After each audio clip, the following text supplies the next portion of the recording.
What's up, everyone? This is the Paradise Lost Financial Channel. Wanted to do a quick video on the most recent COVID relief package that was passed recently when Joe Biden signed it, I believe on Thursday or Friday.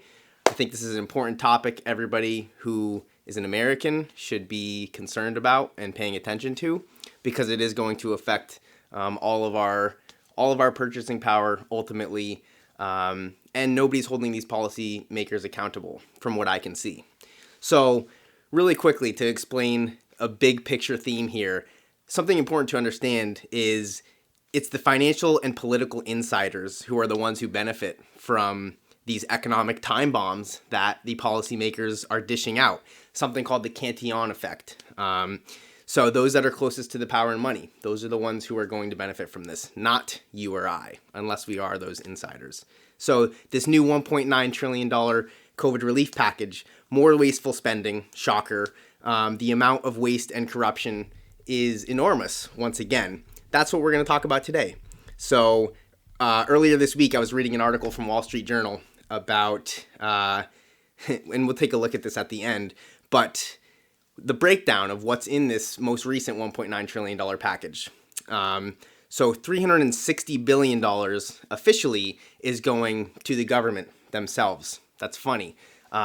I thought this was COVID relief. I thought, the stimulus checks and stuff for taxpayers and us citizens who are suffering the most were supposed to benefit from this. But nope, the politicians found a way to just slide in $360 billion of our money to help fund other projects of theirs. And that's only officially the government spending section. There's also other categories.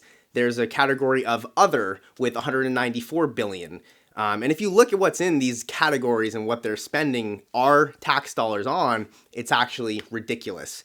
The stimulus checks were the amount of money that went towards the stimulus checks, the $1,400 for those who qualify, is $410 billion. So the government gave themselves almost the same amount that taxpayers, U.S. citizens who qualify for, are getting for the stimulus checks. Also, they found a way to justify sending stimulus checks to prisoners, including the Boston bombing domestic terrorist who murdered individuals and terrorized the city of Boston.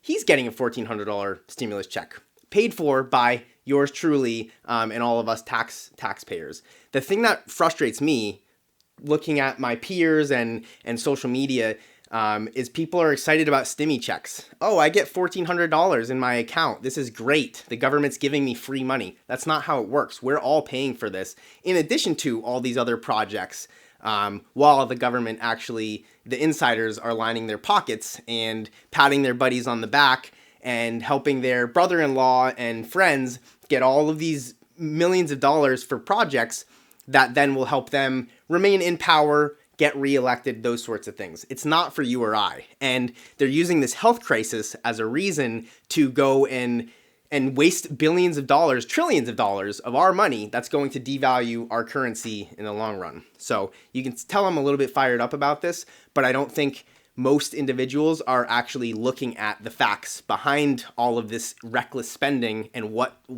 the implications are going to be and where this money is actually going. So let's back up for a minute. If you look at the three coronavirus stimulus packages so far, we had $1.7 trillion back in March of 2020. That was the first one. Then there was another $915 billion one that was passed, at the end of last year.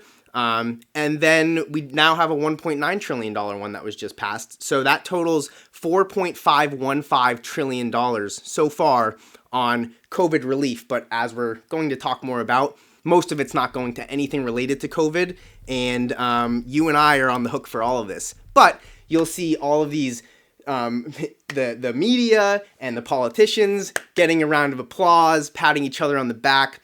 I look on social media and people are talking about, oh, I'm crying tears of joy. Now we have a great president in power. I'm not making this a left or right thing. I'm making this all of these politicians are parasitic scumbags who care nothing about you or I.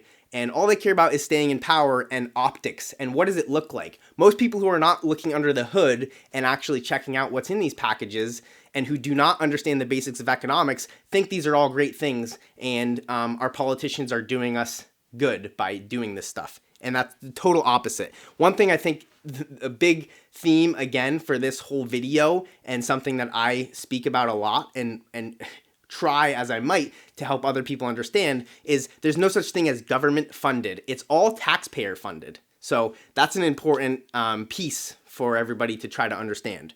So, and let's take a look at some of these specifics. So as I mentioned, $410 billion is going towards the stimulus checks from this most recent package. $360 billion is going to government programs, whatever those might be.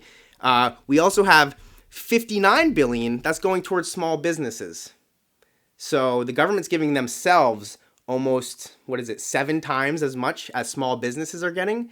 And not to mention, most of the small businesses are out of business now because of the government response to COVID.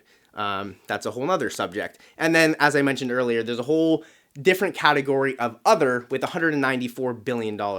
I will include a link with the Wall Street Journal article in the link in description section of this video, so you can take a look for yourselves. And I will include a little clip of what's in that article at the end of this video for you to take a look. But why don't we revisit some of the previous packages that have come out? So the Consolidated Appropriations Act of 2021, that was the $900 billion second COVID relief package that came out.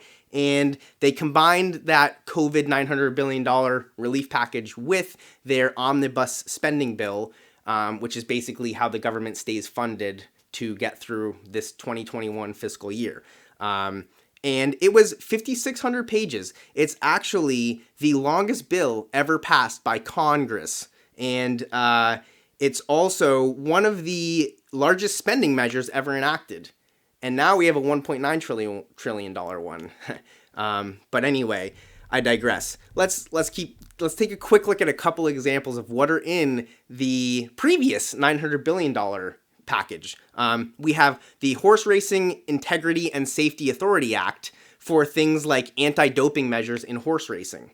That doesn't sound anything like COVID relief to me. Doesn't sound like anything to do with a health crisis or us U.S. citizens who are suffering right now. Doesn't sound like we're going to benefit from that, right?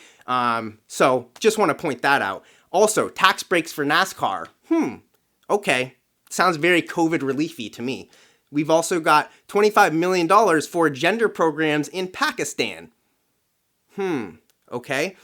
Also, millions of dollars for 2 Smithsonian museums, the American Women's History Museum and the National Museum of the American Latino. So museums, NASCAR, anti-doping measures for horse racing, and $25 million for gender studies or gender programs in Pakistan. Oh my gosh. So let's keep moving here. Take a minute. The government and public health response to COVID brought about the most abrupt economic collapse in recorded history. I think that's pretty significant. As I mentioned, the small businesses, many of them are out of business now. But in the $1.9 trillion package that was just passed, at least 54 or 59 billion is going to small businesses that are still in existence. Wow, ridiculous. So sorry, I'm just trying to look through my notes, make sure I'm covering everything. And now, once again, we're using this health crisis as an excuse to pass another reckless spending bill to fund pet projects and wish lists at the expense of all of us and the US dollar. We also just had the national debt hit a new record of $28 trillion, which is something like $85,000 per person. I didn't sign up for that. This is irresponsible government policymakers who they want to spend, they want to buy votes, they want to hand things out to get elected and then stay elected, and hope that this house of cards will collapse on the next politician while they're in their island and their fourth house overseas. Well, they've got a fence, so they must be a little bit nervous about something. A couple things that I think are really important to understand. The only way for us to reduce debt, we've got that $28 trillion in U.S. national debt right now, is for the government to either raise taxes or cut spending. I don't see them cutting spending. I see quite the opposite there. And you bet your bottom dollar, pun intended, that they will be increasing taxes. Just wait and see, guarantee. And there's also the invisible tax of inflation, but that's another topic that we will talk about towards the end of this video. Moving on, we haven't seen contractionary fiscal policy in quite a long time in which they cut spending. It's not going to happen. They're going to just increase the spending. We can already see that coming. Mathematically, all of this debt cannot be paid back, and the purchasing power of the US dollar is less than 2 cents of what it was in 1913 when the Federal Reserve was incepted. Let's keep moving here. We've also got the deficit spending problem. So that's when the government spends more than it takes in from taxes. That's what's called deficit spending. They're doing very aggressive deficit spending. We had $3.13 trillion in deficit spending in 2020, and now another $2.3 trillion deficit is estimated for this year, 2021. So $5.43 trillion in deficit spending. We're passing $4.515 trillion worth of COVID relief packages, which, as we've spoken about, have very little to do with COVID. In fact, this most recent bill, I believe, only 9% of the $1.9 trillion has anything to do with COVID relief. But I've kind of beat a dead horse with that one. What I'm trying to emphasize, though, is that what the policymakers are doing is going to further damage your ability to maintain your current quality of life if your income is denominated in US dollars like mine is. And funny enough, now we've got the Federal Reserve saying they're going to use their tools and policies to try to help address inequality among certain demographics. So what is the true cause of wealth inequality and wealth disparity in the US? To come to that conclusion that it is something to do with racism or things like that is short-sighted and dishonest, in my opinion, especially coming from the Federal Reserve of all places. But that's the narratives we continue to hear.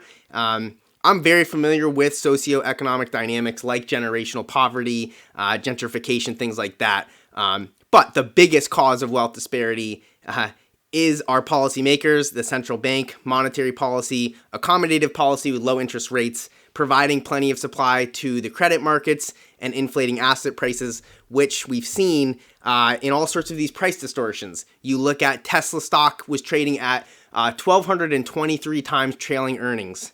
It's been correcting a little bit more recently. However, that's insane for a company that has never had sustainable profits. Not to mention it took 17 years to have any sort of annual profits, and without tax subsidies for the electrical vehicles and maybe some of their solar ventures, it still wouldn't be making any profit. We've also got a 5,000-year low in bonds, in their interest rates. We also had oil prices going negative for the first time in history last April. It was negative $47 per barrel for West Texas Intermediary futures contracts. We also have gold reaching an all-time high in US dollars back in August, I believe. And in recent history, it's been reaching an all-time highs in all the other currencies as well, other than the dollar. And so the Federal Reserve is not the only central bank that is doing these sorts of reckless policies. But that's one of the big themes here is we've had these low interest rates on the monetary policy side of things, and now we've got a whole nother dynamic with the fiscal policy, which is spending and taxing. The taxing will come later, I'm sure of it. One more dynamic that I think is worth pointing out is there's been a growing trend in which foreign countries are no longer buying as many U.S. Treasuries as they used to. So for those who aren't aware, U.S. Treasuries are one of the most critical ways that our government continues to fund itself. These Treasuries are a very important factor when we look at both the U.S. economy and the global economy as a whole. So many countries that used to contribute to technically the funding of our government by buying these treasuries, countries like Russia and China, are either not buying any more treasuries at all, or they've drastically decreased the amount in which they are purchasing them. So in fact, if you look back to April of 2020, our own Federal Reserve has purchased $1.3 trillion worth of our own treasuries. So in the past, maybe we would have been able to get away with these sorts of giant spending measures with less consequence because we had external funding from all of these other economic superpowers. That seems to be going away. So since 2014, there's been a growing trend where we see a lot of these major economic powerhouses decreasing the amount of treasuries they purchase. So, the current approach to this monetary and fiscal policies cannot continue in perpetuity without damaging consequences, which is the main point of this video. Also, interesting fact really quickly, back in 2019, the IMF, International Monetary Fund, actually reclassified gold as what's known as a Tier 1 asset, meaning it's essentially risk-free. So previously, my understanding is U.S. Treasuries were the only Tier 1 asset. So that's a pretty interesting development in very recent history. To add to that, back in 2018, central banks bought the most gold that they had in roughly the previous 50 years. And that's before the global economy came to a screeching halt because of the virus. And I did quickly just want to take a look at this Wall Street Journal article, just so you have a visual for where some of these COVID relief, end quote, funds are actually going. So we've got this category over here for other. We've got government, $360 billion. We've got small business, $59 billion, just as a reminder. But I think the visual tells it all. And then the U.S. debt clock, as I mentioned, $86,000 per person in debt. We just hit a record $28 trillion, and you can watch those numbers rise rapidly. Let me know what you think about this craziness in the comments below. Check out the Paradise Lost Financial Podcast. It's on Spotify and a bunch of other platforms.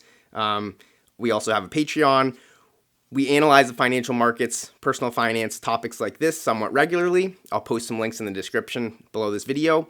If, like myself, you find value in these topics and the importance of public discourse involving these topics, please support the channel, like, comment, subscribe, and share this with your friends. All right, peace.